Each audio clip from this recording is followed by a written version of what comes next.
Welcome to Macro Hive Conversations with Bilal Hafiz. Macro Hive helps educate investors and provide investment insights for all markets from crypto to equities to bonds. For our latest views, visit macrohive.com. So greetings and welcome, Jim. It's great to have you on the podcast show. I've been really looking forward to this. Well, Bilal, I'm delighted to be here. It's my honor, my pleasure. Great. Before we get into the meat of our conversation on markets, I did want to ask you something about your origin story. What did you study at university? Was it inevitable you would end up in finance? And some of the sort of highlights of your journey until what you're doing today. Well, I went to by accident to Yale University, which I had a wonderful time. And then after Yale, I went to Oxford University, where I had another wonderful time.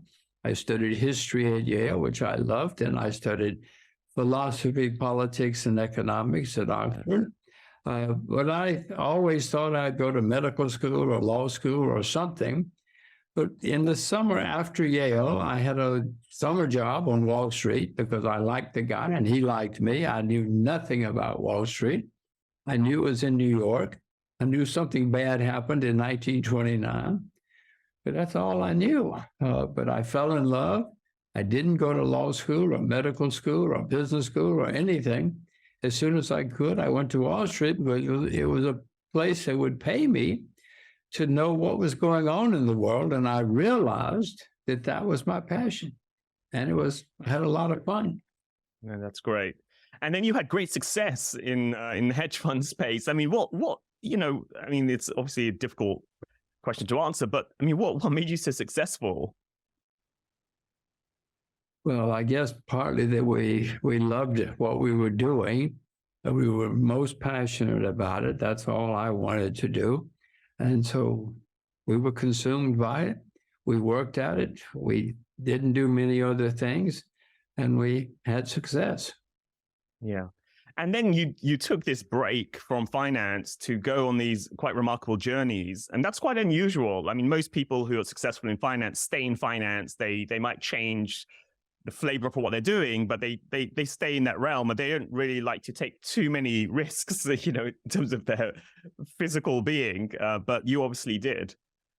Well, Bilal, I had known my whole life, consciously or subconsciously, that I wanted to see the world, that I wanted adventure, and the best way to see the world and have adventures to go around the world on a motorcycle. So it was my dream. And when I was 37, I retired from working because I had a little bit of money, and off I set to go around the world. It took a few years to get permission. In those days, there was Red China and the Soviet Union and stuff like that. But eventually, I got permission and I did it. But it was so much fun. I did it again in a car a few years later. So you've been around the world a few times in different modes of transport. Now, one of the other things about your finance career is your focus on commodities. Now, why commodities? Everybody has their certain favorite asset class, equities or currencies and so on. But commodities is something that you always come back to. Well, Bilal, I've always invested in everything: stocks and bonds, currencies, and commodities. It was another asset class, but it occurred to me somewhere along the way that most people didn't have a clue about what commodities were or how to invest in them or anything else. And so it just led to more opportunities because there weren't that many people. In the Wall Street Journal in those days, there was a commodity page, always has been. Most people didn't even know it was there or didn't pay attention. But I used to read it faithfully every day. And at one point, or more than one point, I found that there were opportunities, neglected opportunities in commodities. Yeah. And, at the moment, if we move on to markets today, I mean, there's a big focus. There's a lot of discussion on the US dollar, its place in the world. Will it remain the dominant world currency or not? Do you have any thoughts on this? Well, I see what's happening. First of all, the fundamentals of the U.S. dollar. The U.S. is by the way, I'm an American citizen. The U.S. dollar the U.S. is the largest debtor nation in the history of the world. So the fundamentals of the dollar are changing. And no world currency has been on top more than 100, 150 years in history. The U.S. been there a long time, and maybe it's time for us to change. Certainly the huge debt in the U.S. makes many people start to think they should find a competitor. But also politically, the world's reserve currency is supposed to be neutral. Anybody can use it for anything. But Washington is changing that. If they get angry at you, they put sanctions on you, they take away your dollars or something. And many people, even America's friends, are starting to say, wait a minute, we better worry because this could happen to us. And so the world, for many reasons, is looking for something to compete with the U.S. dollar. And I'm afraid Washington's actions are just accelerating that movement. Nothing happens in a week or a month, but it is accelerating. I don't like it, but I have to face facts.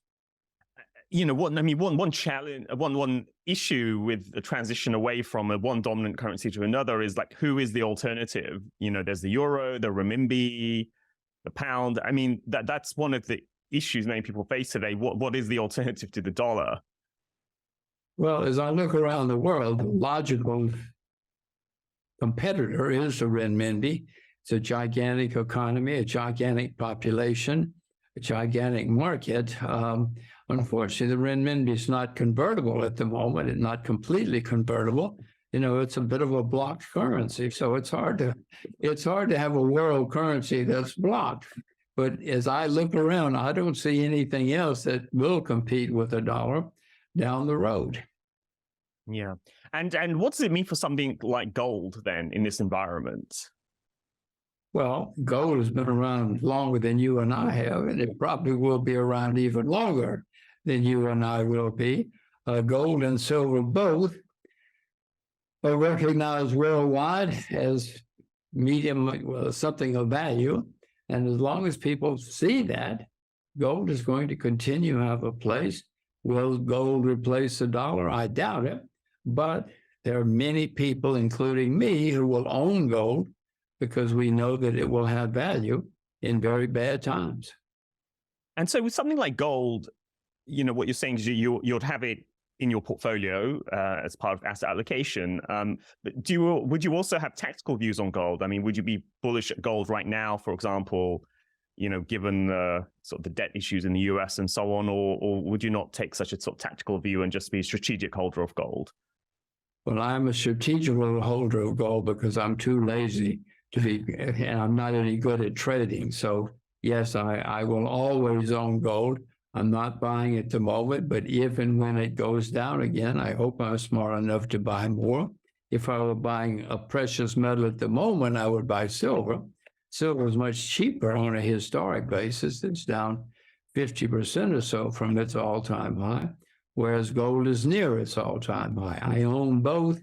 I'm not buying either, but if I were buying one today, I would buy silver, not gold. But I will buy gold someday. Don't worry. That's good to hear. And you mentioned U.S. debt. U.S. debt has been going up for years. After the global financial crisis, we had a big jump up in U.S. debt. We had the Fed started to print money and buy bonds and so on. COVID, we've seen another sort of jump up in debt. When will the reckoning happen? Around debt.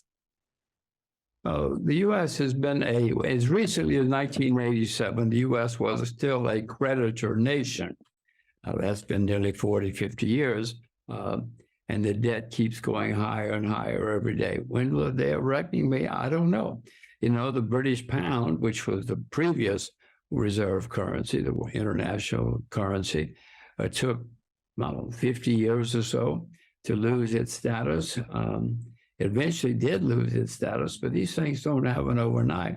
And even though I can see people moving away from the dollar, and I can see that movement accelerating, I'm not dumping my dollars today. Yeah.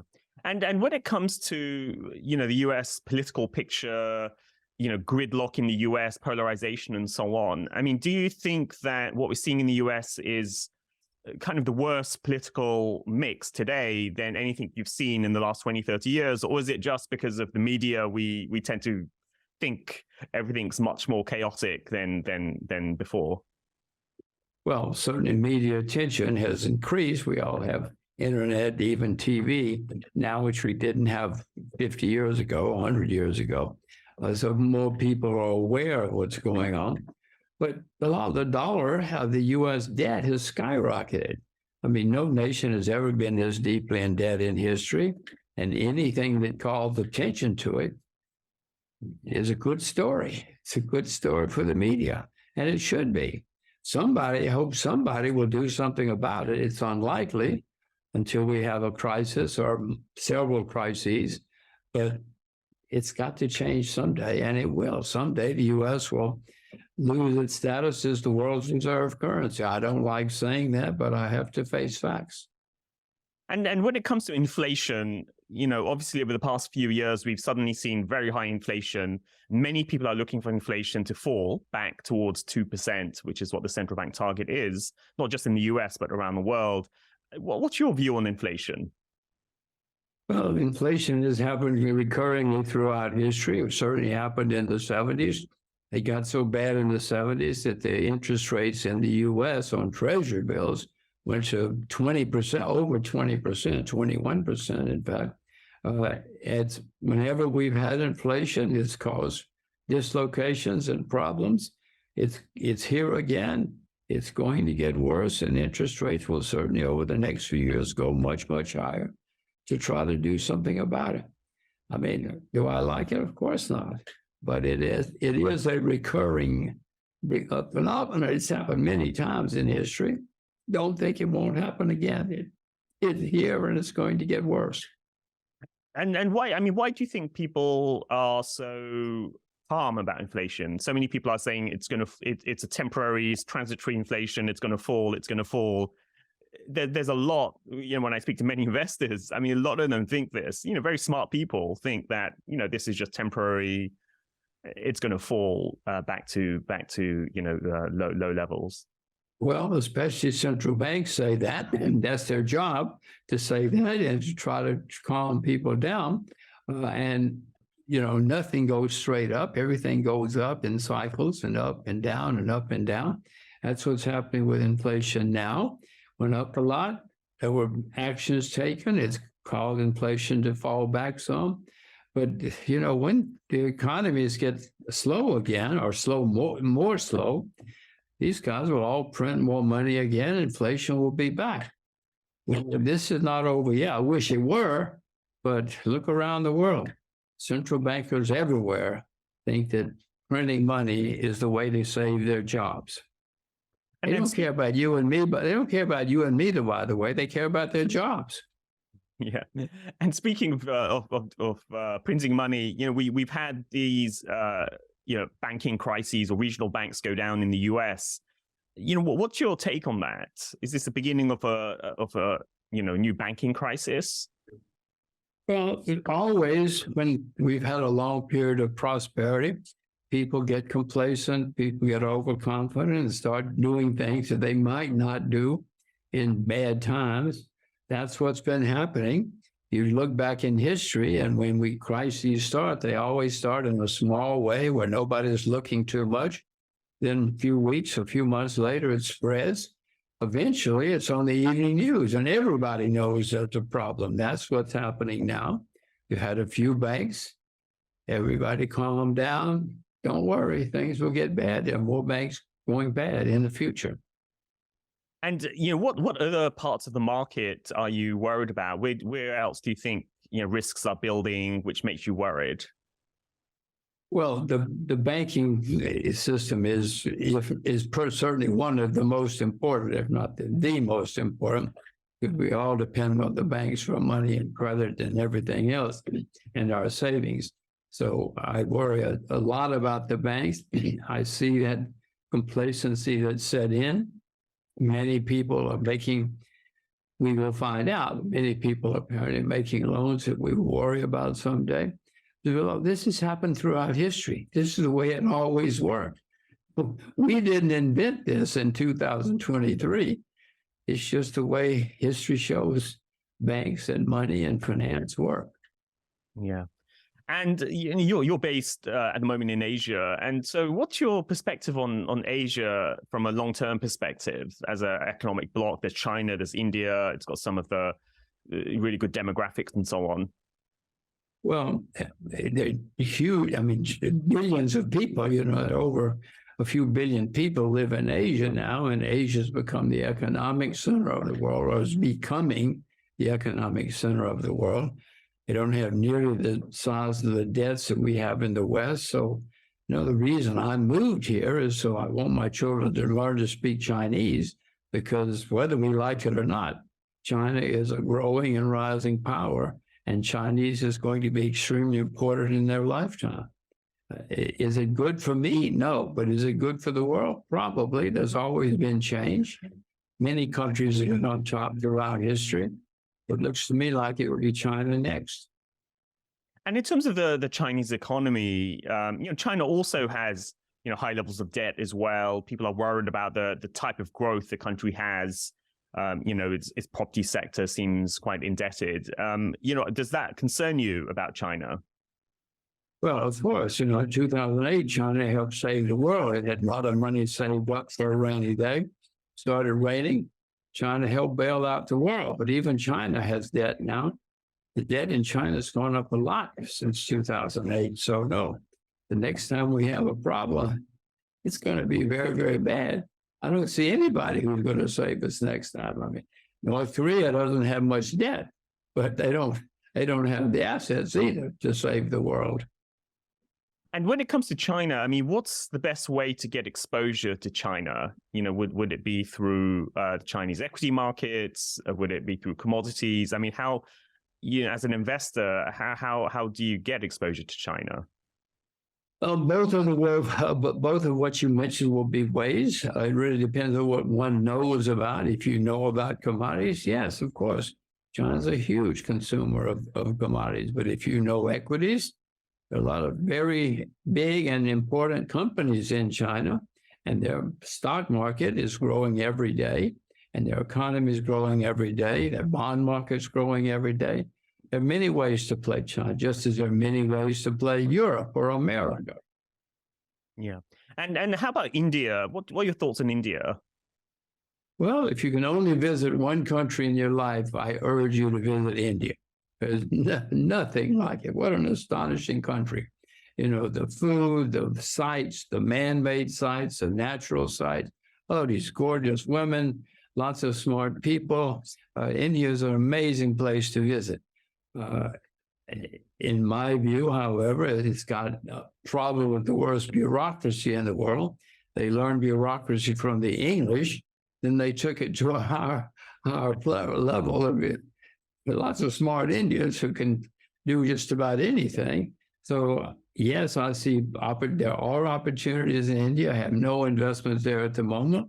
But if things get cheap and you can find some smart companies, buy them. And there's some other interesting economies in Asia. One is, say, Indonesia, very large, populous country, right next door to Singapore where you are. What do you think of a country like Indonesia? Well, it has a very large population. It's one of the most populated countries in the world. It also has vast natural resources, which are becoming more and more developed and important now. So yes, I have investments in Indonesia, and I'm looking for more because they have a lot of stuff we need. And for many years, I anyway worried about the government there. They didn't seem to be too competent. But the governments are getting better. The people seem to be getting smarter. So yes, there are opportunities in Indonesia. And I noticed recently that you've been talking a bit about Uzbekistan. I mean, can you tell me more about your interest in Uzbekistan? Well, I've been to Uzbekistan a few times in my travels. It's a phenomenal country with unbelievable tourist sites. But it was ruined by the Soviets, as many places were. But in recent years, the government of Uzbekistan is beginning to start running the country the way you and I would run the country. They're becoming a different and more solvent and better managed place. So I have started investing there in a small way. It's not easy to invest big money there yet, but it will be someday because I mean, I've seen this before. We all have. A country will go from not much development to eventually an extensive financial market and extensive stock market. I think that's happening in Uzbekistan now. And are there any other, sort of frontier markets that you're focused on outside of Uzbekistan? Well, I'm looking every day. I'm not looking as hard as I used to, but I don't see too many now. I mean, Colombia is certainly changing and getting better. A couple of African countries are getting better, but I don't have a name that jumps out and I say, oh my gosh, you got to buy country X. I'm sure it's there. It's just that I'm too lazy. And we haven't talked about the Russia-Ukraine conflict and war. What are your thoughts on that and the implications of that? The implications are not good for you or me or anybody in the world. Both of those countries produce a lot of agriculture as well as other commodities. So it is putting more pressure on the commodities markets and on inflation eventually. And I mean, who knows? It may erupt and get even bigger. I hope not. I hope somebody can figure out a way to stop it. But no, I mean, whether we like it or not, both countries want to fight each other and they both think they can win. Is it good for you and me? Of course not. I hope it's not good for anybody. Yeah. And you've also sort of talked about other asset classes as well, things like private equity. I mean, private equities has had a boom over the last 10, 15 years. Last year, it struggled a bit. What are your thoughts on private equity? Well, Bilal, if you can find good private equity investments, I urge you to do it. Don't ask me. There are plenty of, throughout history, there have been many entrepreneurs and smart people who've started companies. If you can find one of them, whether it's public or private, do it. Do it. Do your homework if you know what you're doing, but do it. No, it's a way to make a staggering amount of money if you get it right. And how about something like crypto? Do you have any thoughts on crypto? Well, I don't own crypto. I've never bought nor sold any crypto. There's certainly plenty of people who've traded it and been successful at it. There have also been many cryptos which have already disappeared and gone to zero. In my view, they will all eventually go to zero. The crypto bulls say, of course, that crypto is a new money. I'm skeptical. I certainly know many countries are working on crypto, and computer money is going to be everybody's money eventually. I mean, they're all working on putting money on computer. It's much more efficient. It's much cheaper. It gives governments more control. I don't like that, but they do. They love it. It's happening. Eventually, all money is going to be on a computer. But I will say to you, when the U.S. government, and I'll use the U.S. since it's the most important right now, when the U.S. says, okay, this is money now, well, I don't think Washington is going to say, but if you want to use that money, you can use that money. We don't mind. We don't mind if you have something to compete with us. Governments and bureaucrats don't think that way. Yeah. So I'm skeptical about the long term. I certainly am skeptical that crypto is going to replace government money. There will be crypto, but it will be government crypto. And that's a fair point. I mean, lots of crypto enthusiasts probably don't fully appreciate the politics of the dollar and how governments will respond to rival currencies, as you say. Well, we will see in the future. I've certainly read enough history to know that governments don't like to lose control. Yeah. And, crypto was the big theme in recent years, but now AI has become, and ChatGPT has become this big theme everyone's talking about. Do you, by any chance, have any thoughts on AI and its impact? Well, AI as a technology is the future. There's no question about that. AI is going to replace a lot of jobs. It's going to put a lot of people out of business, but electricity put a lot of people out of business too. And it brought a lot of new jobs and new opportunities for everybody. That's my view of AI. Yes, it's going to change the world as we know it. Some people are going to make fortunes and some will be eliminated. And I just wanted to ask just a couple of more general questions. One is, what's the best investment advice you've ever received from anyone? Read everything you can. And if you decide on something you think is a good investment, learn as much as you can. Do not invest unless you yourself are an expert on what you're investing in. Do not use hot tips. We all want to be rich this week. Yes, I want to be rich this week too, but do not use hot tips. No, that's great advice. And then another question I had for you is, what advice would you give to young people as they leave university today, as they enter the real world? What advice would you give them?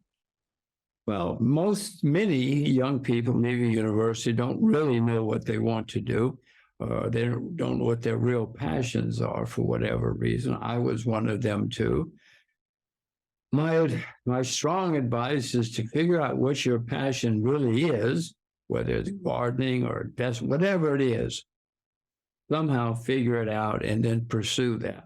And if everybody laughs at you, you're doing the right thing. Really, really, really pursue it. Just figure out your passion no matter what it is, and please pursue it. Don't go to law school because your classmates are. Do what you love. That's great advice there. And then the last thing I wanted to ask you was, are there any books that have really influenced you over your career or life in general? Well, when I first started on Wall Street, I read The Intelligent Investor by Ben Graham and Security Analysis by Benjamin Graham, and they were, to me, very powerful books. They taught me a lot. Later, Adam Smith had The Money Game, which taught me a lot about the investment world and about Wall Street. These are books early in my career that I loved and still remember. Yeah, that's great. And I also would say your books that you've written, for me personally, were fantastic books. Whether it's your motorcycle investment biker book that you wrote, whether it's Hot Commodities, all the books that you've written. Are you working on anything at the moment, by the way, on the book side? No. Well, a couple of books in Japan. For whatever reason, I've had some bestsellers in Japan, so I'm doing another book about Japan and the future of Japan.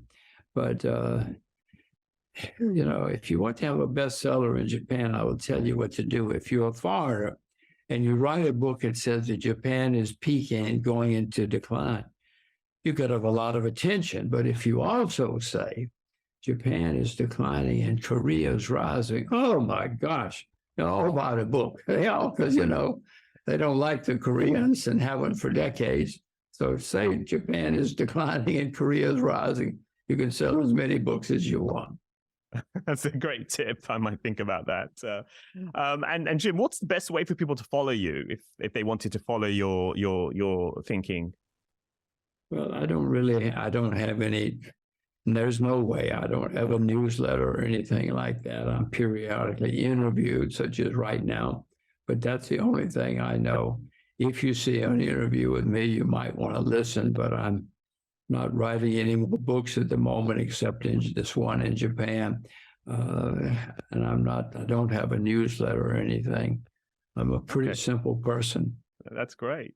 Well, with that, Jim, that was I really enjoyed that conversation. I mean, very sort of wise words, and I liked your advice about not following hot tips. Do the hard work, read, make sure you understand things, be patient. I mean, these are fantastic kind of lifelong lessons, not just for finance, but for everything.